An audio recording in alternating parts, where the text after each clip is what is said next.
explain to you what Reway is all about. Reway is a biotechnology company that actually is headquartered in Singapore, but has a plant in New Zealand. Okay, so if you know New Zealand has the strictest form of everything actually, from health, from their food. They have a very high standard. So just goes to show that our product, Reway, had to go through a rigorous actually test before it can actually be out in the market. And these are actually what we call death sentences without committing a crime.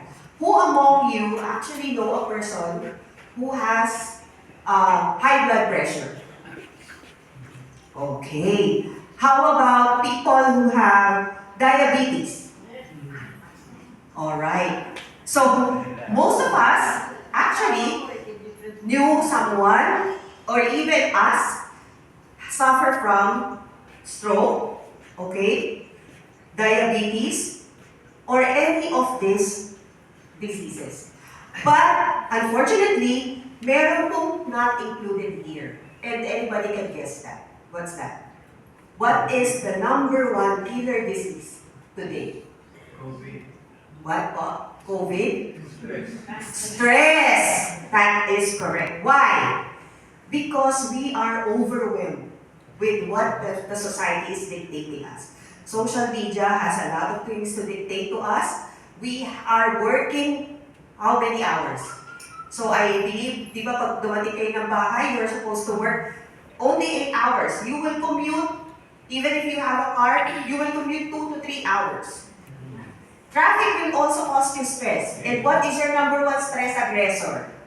Anybody can tell me. Every month, you have them. Julie. Correct, mami! Si Judith! Si Judith! Okay? Diba? Si Judith! Having bills is a stress alone. Another thing is not having the money to pay the Judith. Diba? So mas bigger stress yun eh, diba? So do you think it could affect you? Yes. Yes. Diba? There is actually a study that says that the more that you actually stress, if cigarette would decline your life, puffing one cigarette would decline your life for 3 minutes, a stress can actually decrease your chances of life by the seconds. Kaso, dahil sa dami ng stress, baka mas madami pa yung naidudulot na pampabawas eh. And it actually aggravates everything. Hindi lang, di ba, wala ka pabayad ng bills mo tomorrow, hindi ka makakatulog. Right? Di ba? You won't be able to go to sleep. Hindi ka makakain. Nag-break kayo, nag-away kayo mag-asawa, makakakain ka? Hindi ka makakain. So ano nangyari? Nabawasan na yung nutrients mo, nagka-stress ka pa. Okay? Plus, it affects your heart. So, aside from this one, a number one aggressor or number one aggravator of all of these things is actually stress. Diba? But, you don't have to worry kasi the latest medical breakthrough, there is a discovery of stem cell. Ano po ba itong stem cell na to? Sino po yung mga guests natin dito? Okay, ayan. So yung stem cell is actually the most basic form of all living things. So as long as it has a life, it has a stem cell. Even the plants, may stem cell po yan. Okay? Living things po kasi siya eh. What is the number one characteristic of a stem cell? It has unlimited possibilities and treatment boundaries. It has miraculous abilities. Anybody here who believes kay Lord? Yes. Ganun po kagaling si Lord. Kasi He was able to develop stem cell. Si Lord po actually ang gumawa ng stem cell eh. He actually implanted that in our bodies, in all the living things. From the very beginning po na tayo ay kinreate, when our mother and father unite, nagkakaroon na po ng stem cell, and this is what we call the mother stem cell. The mother stem cell is very powerful that it was actually given the very powerful duplication process. It has the power to duplicate into millions and thousands of cells that will actually form into a blastocyst. And this blastocyst, if before you know it, magkakaroon ka na dyan ng intestinal stem cells, it will turn into a liver stem cell, heart, lungs, and everything that you are actually made of. So kung tatagtadin po ka tayo, and we will be put under a microscope, our bodies are actually made of stem cells. Do you agree? Yes. Okay, so after 9 months, those stem cells will form a baby. And this is actually, before it was actually released by the mother's womb, that is the purest. That is the purest form of stem cells. Okay? So what are the procedures po? Actually, the stem cell is not a new technology. It was actually, as early as 19th century, based on my research, as early as 19th century, scientists have been studying, researching about stem cells. Because they know that there is a miracle behind bakit nagkakaroon ng duplication ang cells. Bakit? Originally, kapag nagkakasugat tayo, gumagaling. Right? Diba? Gumagaling. Because of the stem cell. Because nagre-regenerate. Bakit natutuyo yung sugat? It's because of stem cell. So scientists were actually dumbfounded kung ano nangyayari. And they made some research. If you're going to look at this, ang dami. A lot of publications were actually featured. What is a stem cell? And I want you to take a look at this. Time Magazine, and Time Magazine. What does it mean?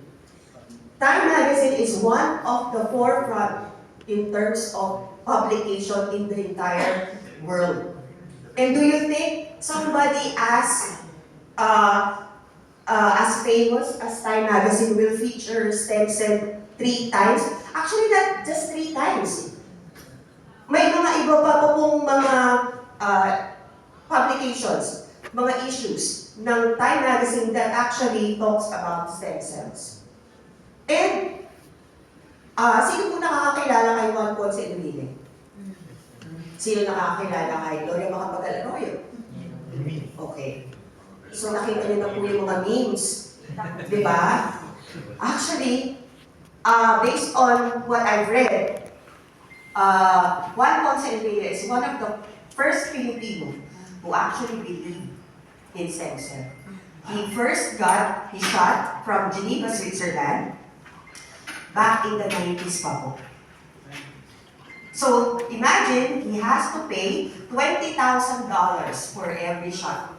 Roughly, that's 1.2 million pesos per shot. Sabi nga namin ng push pera. Oo nga, mapapasana all na lang po tayo, di ba? Okay. Pero, sino pa po?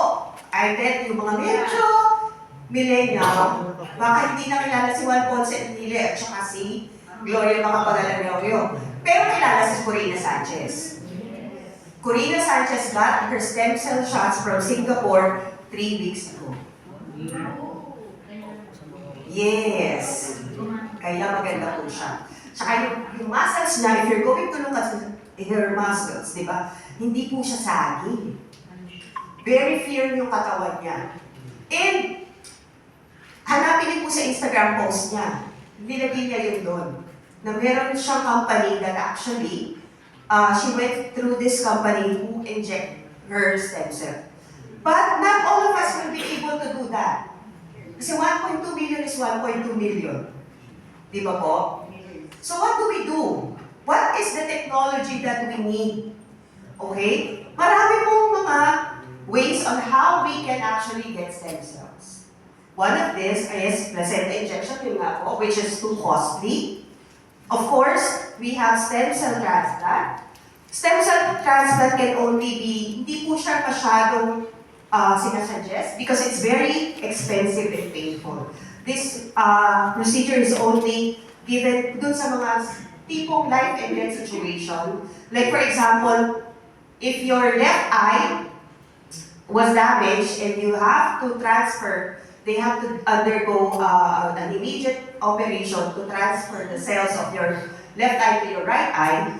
That's what stem cell transplant is all about. But you have to undergo that without anesthesia because